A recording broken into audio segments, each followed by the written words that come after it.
So bëggee suñu ànd neex yow dam may napp waxal ak xale bi ci kaw dam laa napp soo bëggee suñu ànd neex yow dam may napp dem wala du ñëwal Oh, ladies and gentlemen, this is the world of Johnny Weltepa. The one, yeah. li wana waa koñ bi ñëpp gis nañ ni man lu ne def na ko taxul mu napp. Bonjour El Hadj Diouf, bienvenue sur les plateformes digitales de l'agence de presse sénégalaise. Merci de nous avoir accordé cet entretien en ce jour marquant la fête de la musique. Bonjour. C'est un plaisir d'être là et d'être utile, de pouvoir passer ce moment-là avec vous. Et on va avoir du plaisir à échanger. C'est un plaisir à partager. Ouais, merci beaucoup. Bien Moussa et Khadi, soyez les bienvenus. Merci beaucoup. Votre musique est un mariage parfait entre les rythmes traditionnels sénégalais, notamment le asiko, et les sonorités plus modernes et internationales. Pourquoi avoir opté pour ce ménage dans le rythme? Mais c'est une très bonne question. C'est bien pensé parce que c'est ça le but. Parce que la sonorité, c'est très important. Donc, que tu fais un live ou tu fais un album. Et moi, c'est quelque chose que je me concentre des fois à passer beaucoup de temps à donner le meilleur parce que je me suis dit, c'est très important les oreilles là, ce qu'on entend et il faut pas que ça soit, faut pas qu'il y ait des choses qui dérangent quoi. Donc je peux mettre vraiment beaucoup de temps à travailler ça. Mais ce qui s'agit du côté rythmique, bon, il y a fait que je suis percussionniste aussi, donc qui adore la musique traditionnelle et la musique moderne aussi. J'ai visité pas mal de répertoires des artistes qui m'ont influencé, que j'adore, que j'aime beaucoup. Donc ce côté rythmique-là, c'est dans mon ADN, quoi. J'ai joué partout dans Dakar, toutes les cérémonies, mariage, baptême, les stadiums, tout ça, les basket, football, tout ça, j'ai fait de l'animation. Donc ça m'a toujours accompagné, ce côté-là, quoi. Donc c'est peut-être ça que les gens trouvent sur les chansons que je propose. Souvent on sent le rythme, souvent les asiko, comme vous savez. Donc c'est important pour moi, c'est pourquoi les gens s'y trouvent. Peut-être il y a beaucoup de monde, des mélomanes qui adorent ça. Asiko, c'est pas encore valorisé encore. Mais en tout cas, Inch'Allah, moi c'est quelque chose que j'ai comme projet de pouvoir plus montrer le rythme asiko que ce soit le public sénégalais, mais moi aussi, je le fais au Canada aussi, quoi. Le asiko est un rythme particulier que vous avez fini d'adopter. Ben, écoute, bien sûr, pourquoi pas? Parce que c'est la musique et que si tu sens un artiste ou bien sens ce qu'il fait, c'est intéressant, pourquoi pas? Mais c'est bien comme le asiko, parce que asiko c'est un rythme qui est accessible, qui n'est pas compliqué. Comme par exemple, si je le joue au Canada ou ailleurs, les gens automatiquement, c'est comme un petit peu, on appelle comme le house européen ou bien c'est le 4-4, 1, 2, 3, 4, mais avec des bougarabou en arrière, des tcha-tcha, tous ces instruments-là. Mais ce que j'aime dans l'asiko, c'est ça peut-être c'est ça que les gens vont aller, parce que c'est accessible, c'est quelque chose qui est facile à danser, mais rythmiquement, tu vois, c'est un rythme. Mais tu ne peux pas t'en lasser parce que tout le temps, même si c'est le même rythme, les chants qui changent et des fois on se retrouve avec l'accompagnement aussi qui peut virer la chanson, mais c'est toujours le même rythme qui continue, mais c'est juste que l'arrangement qui est fait, comme par exemple si vous entendez Nawetan, du début à la fin, j'ai mis des asiko, c'est de asiko jusqu'à la fin, mais j'ai changé le rythme et j'ai rajouté du goumbé. Vraiment, goumbé c'est du asiko aussi, donc de marier ces deux sons-là. Donc, c'était ça le but et que je pense que les gens l'ont bien accueilli, l'ont bien reçu. Que représentent ces instruments pour vous? Oui, on peut dire, parce que pour moi, c'est très important, quoi. Parce que toute ma musique, c'est basé de la musique traditionnelle. Parce que quand j'ai commencé à apprendre à jouer des percussions, disons, je voulais développer plus mon technique sur le djembé et les autres instruments, que ce soit le doum-doum, le bougarabou, le sourba, tout ça. Je me suis déplacé et allé au centre culturel Blaise Senghor. pour pouvoir plus, parce que là-bas, ça, tu ne peux pas le trouver dans ton quartier, à moins que tu sois chanceux de trouver une famille griot où les personnes jouent ces instruments-là. Mais disons, quand vous y allez au centre culturel Blaise Senghor, il y avait tous ces instruments-là qui étaient disponibles. Et aussi, comme moi, même si je ne jouais pas, des fois, je peux écouter, apprendre. Et quand j'avais eu l'occasion de jouer, ben, je jouais avec ces personnes-là. Donc, c'est comme des outils que je traîne avec moi, que je peux toujours placer dans certaines des chansons. Et que c'est important, ouais. Ouais, ouais. Y a-t-il des artistes sénégalais qui vous inspirent en particulier?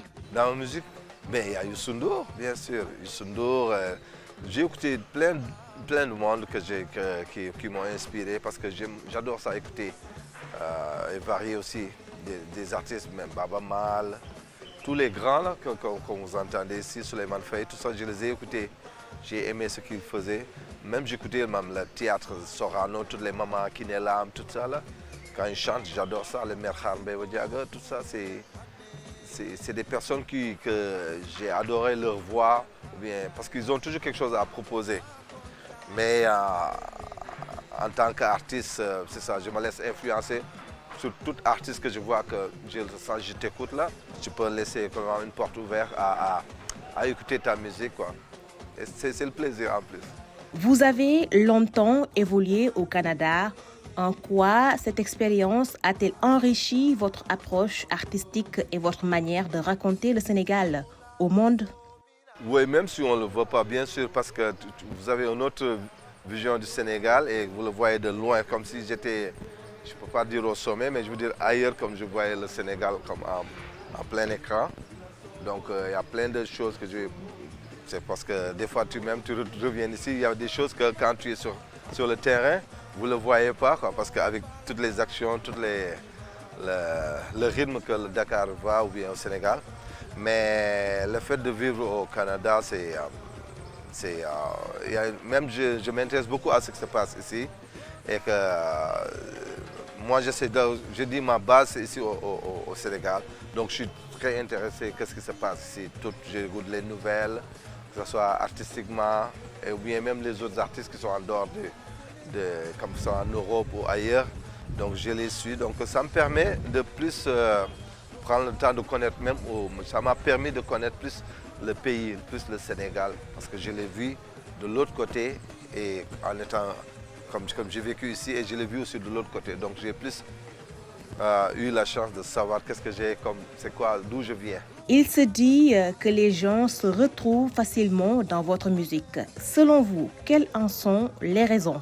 Bon, écoute, peut-être les gens s'y trouvent parce que moi, je fais pas de la musique pour plaire ou bien pour suivre une génération, ou bien pour être au top. Je me fais plaisir avant tout et aussi j'essaie de partager comme ma passion, qu'est-ce que je ressens. Parce que vous voyez comme souvent quand je fais la musique, souvent mon album peut être vraiment varié musicalement, que ça peut être des chansons traditionnelles ou des chansons modernes ou des percussions ou je peux chanter du asiko, après je peux aller chanter une ballade, je peux aller chanter comme quelque chose de folk. Donc j'aime ça, c'est comme ça que j'ai aimé la musique et c'est ça que je partage avec les gens. Il y a beaucoup de mélomanes quand même, que ce soit dans la diaspora ou aussi au Sénégal. Vous voyez des gens qui connaissent la musique, qui écoutent, des fois ils me parlent des artistes même que même moi je ne connais pas. Donc pour voir qu'il y a une clientèle qui est là, qui adore la musique. Il y a de tout, mais ce que j'essaie de faire, c'est de me faire plaisir en premier et aussi de partager ma passion avec les gens. Et que c'est quand j'ai composé Nawetan par exemple, j'étais en train de cuisiner et là je dis mais cette chanson-là, ça pourrait être comme une bonne chanson pour motiver les joueurs, des trucs comme ça. Après ça, pour la faille était sortie. Mais là, j'ai dit, ok, si j'ai fait l'arrangement, ça n'a pas duré, j'ai en 2 heures de temps. J'ai chanté en cuisinant. Pour une recette, j'ai fait une chanson. Et là, je l'ai mis à l'application. J'ai fait un démo avec mon ordinateur et tout ça. Et après ça, je suis allé en studio. Et là, il y a juste 3 personnes qui ont joué dans tout le rythme que vous entendez là. C'est moi, Aline Sek et Donald. Et c'est ça, et j'ai pris des bacs vocales. Donc pour dire que c'est de trouver l'idée qui est difficile. Donc, mais après ça, vous le partagez, vous ne savez pas qui va l'aimer, qui ne l'aime pas. Mais ça a été comme pour vous dire que des fois, on ne se casse pas la tête, ça vient naturellement. Et des fois, tu proposes. Et si ça marche, ben, tant mieux, quoi. C'est comme ça que j'ai décidé d'aimer cette culture-là, d'aimer ce métier-là, de faire comme ça la musique. Et c'est ça que je propose. Pouvez-vous nous rappeler un peu votre passé dans le mouvement associatif, particulièrement dans le mouvement Nawetan? Nawetan, mais Nawetan, ça fait partie de ma vie, Nawetan. Parce que j'ai vécu, j'étais aux HLM, hein, proche de chez vous. Je traversais toujours à Grand Dakar, HLM. Mais Nawetan, je l'ai vécu parce que j'aimais le football. J'étais presque comme un joueur, quoi. Les gens m'appelaient pour venir jouer du football, mais bon, je disais, je vais aller pratiquer, quoi. Je n'ai pas le temps, je vais aller. Donc ils m'ont dit, écoute, viens, tu n'as pas besoin, on va te donner comme le maillot, tu vas jouer. Parce que quand même, je jouais bien. Mais donc j'étais dans cette vibe-là, petit environnement Nawetan. Les joueurs qui étaient dans notre quartier, quand ils allaient aux entraînements, on les suivait, on regardait les entraînements. Et après ça aussi, quand ils vont aller jouer au stade, on les suivait, mais aussi on faisait la musique pour eux. Donc c'était une ambiance qui était agréable. Les gens se retrouvaient là-bas, tout le monde supportait l'équipe. Et Dieu a fait qu'aussi on avait une bonne équipe, Momsereo, qui gagnait souvent. Et souvent c'était des beaux moments. Je pense que c'est quelque chose qui m'a marqué. Donc c'est pourquoi Nawetan, je ne sais plus, maintenant j'ai vu qu'après il y avait beaucoup de violence. En plus ça a commencé tard, en décembre, tout ça là. Donc je sais que cette magie-là, on l'a perdue un petit peu, quoi. Mais c'est mon histoire avec Nawetan, c'est ça, c'est une longue histoire. Ouais. Qu'est-ce qui vous inspire en tant qu'artiste? Ce qui m'inspire, c'est comme ce que je vis et ce que les gens qui sont alentour de moi vivent. Parce que je suis à l'écoute, j'écoute les gens, je suis curieux, moi je communique, je vois toutes les situations, je suis attentif. Et aussi, c'est ça, quand tu écris, tu peux pas juste prendre un papier et dire ok, je vais écrire une chanson, quoi, tu sais. Donc c'est juste d'après ce que tu vis et ce que tu es en train de regarder, que ce soit un film ou bien des proches qui vivent quelque chose de très... comme la chanson Demona, quand je l'écrivais, c'est quand la femme qui se faisait... c'est quelque chose que j'ai vu quelqu'un qui l'a vécu, que je connaissais, et que tout ça, et que là j'en ai fait une chanson. Donc tu n'as pas besoin d'aller chercher loin. Il y a de quoi écrire. Toujours, comme je dis au Sénégal aussi, il y a toujours quelque chose à écrire. Je suis au Canada, mais l'actualité ici m'intéresse beaucoup. Donc ce qui fait que quand j'écris, les gens pensent que je suis ici, je vis les choses. Je dis, je viens d'ici, mais écrire une chanson, c'est faut qu'il y ait une histoire. Moi, j'aime ça, une chanson qui explique quelque chose, ou bien une chanson que tu écoutes, que ça soit musicalement, où les paroles changent quelque chose dans ta vie, ou bien te fait réfléchir, ou c'est ça que ça sert, quoi. On ne peut pas juste chanter des chansons d'amour, toute notre carrière. Donc il y a des moments, quand il s'agit de chanter quelque chose, comme ma dernière chanson que j'ai faite, ça et tout, je dis que c'est ça qui m'inspire. Donc j'essaie de me mettre dans la peau de quelqu'un qui vit au Sénégal et qui a de l'espoir, qui se pose des questions, et aussi de voir tout ce qui est là, les marabouts qui sont à toutes les heures, dire que bon, c'est ça qui va se passer, les injures, les gens qui... Donc tout ça, donc c'est ça qui m'inspire et j'ai écrit sur ça, tout simplement, ouais. Seytou semble être particulier. Comment sont venues l'idée, surtout l'inspiration? C'est parti de tout ce qu'on a vécu, hein, tout ce qui se passe au pays et tout ce que les réseaux sociaux, tout ce qu'on est en train... C'est comme une mise à jour. Quand vous voyez que les réseaux sociaux, souvent, les gens vont, par exemple, mettre quelque chose, un titre comme El Hadj Diouf, ça. Il y en a certains, même quand je dis qu'ils ne vont même pas lire l'article, ou bien ils vont commencer à juger, ou bien à envoyer des choses qu'ils ne maîtrisent pas, ou bien commenter sur quelque chose que vous ne savez pas c'est quoi, où les gens ne lisent pas assez, ils ne prennent pas le temps de savoir avant de parler. Et aussi le fait, comme je dis, maintenant, les marabouts, il y en a tellement. Tous les gens sont concentrés, même certains pays, les pays voisins, quand on dit Sénégalais, ils disent ah, les autres c'est les marabouts, marabouts, marabouts. Ça fait honte parce que tu dis, écoute, quand même, on est un pays musulman et chrétien, donc c'est pas ça qu'on nous a éduqués, quoi. Il y a des valeurs qu'on a intégrées sur nous et qui sont importantes et qu'on devrait plus se concentrer sur ça et que aussi, j'ai vilipender des gens comme ça, des audios futés.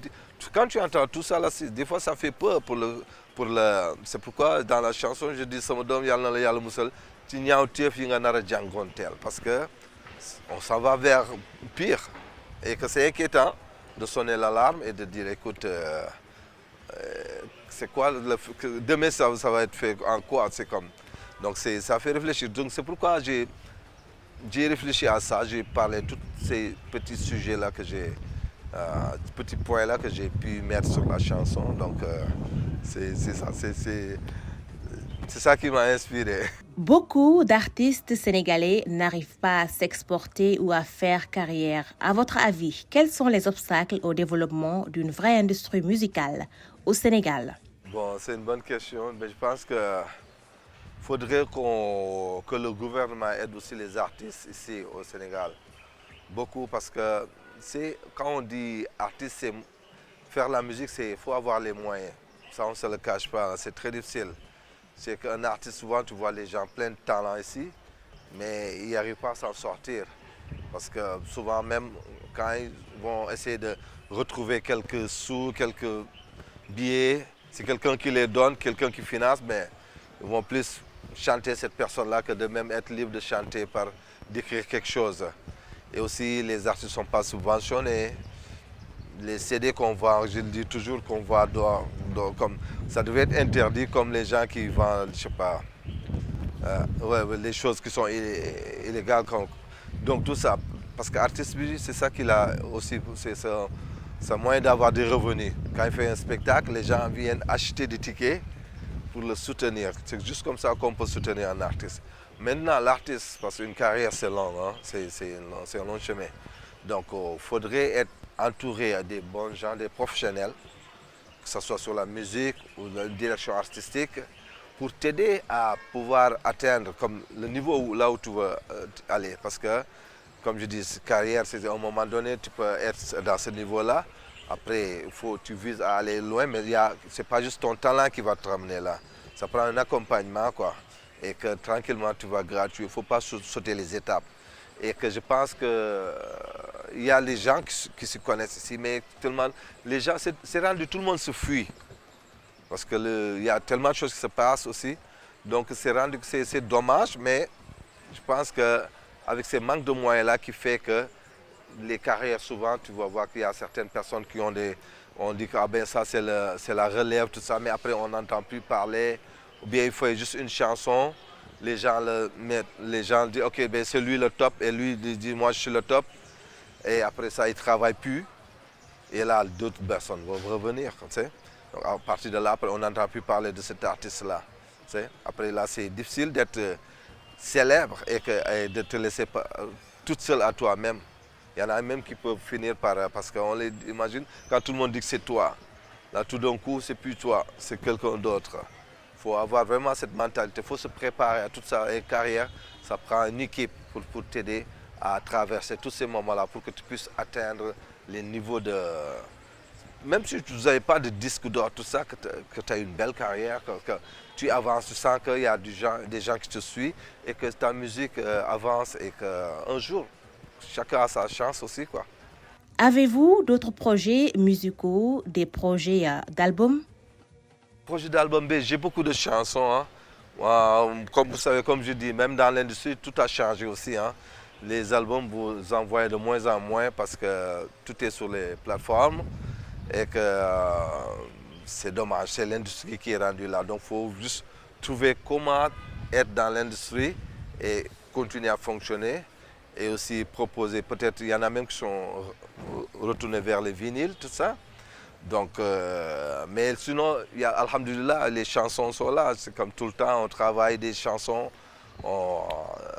C'est ça, ce côté-là, je remercie le bon Dieu. Au moins, j'ai de quoi toujours proposer le public. Mais la suite, c'est ça. On va juste s'ajuster avec ce qui se passe et pour pouvoir continuer, quoi. Pouvez-vous nous plonger un peu dans votre royaume d'enfance? Il ressemble à quoi? Le milieu que j'ai fréquenté, quoi. Ben, j'ai eu une enfance vraiment relaxante. J'étais discret, solitaire. Ben, comme je dis, j'ai pas fait d'études là. J'ai juste arrêté au CM2. Mais j'étais tout le temps autour avec des amis.